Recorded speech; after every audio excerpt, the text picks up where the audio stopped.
Friends, welcome back to this channel. Today in this video I will show you how to allow microphone and camera access in Messenger on PC. So without wasting time, let's start video. If you find this video is helpful for you, then please give like this video and subscribe our channel. So you can see a microphone option, so just click on it and you can see I have not allowed Messenger to access microphone. So how you can allow it?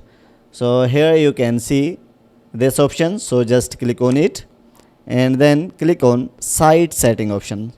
So just click on it and here you will see camera option, so just click on it and then click on allow, and then you will see microphone option, so just click on it and then click on allow options. So after that, go back and now when I will call, so you can see it is calling now.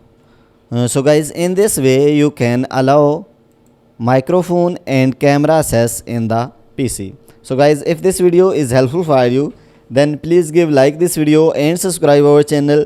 Thanks for watching.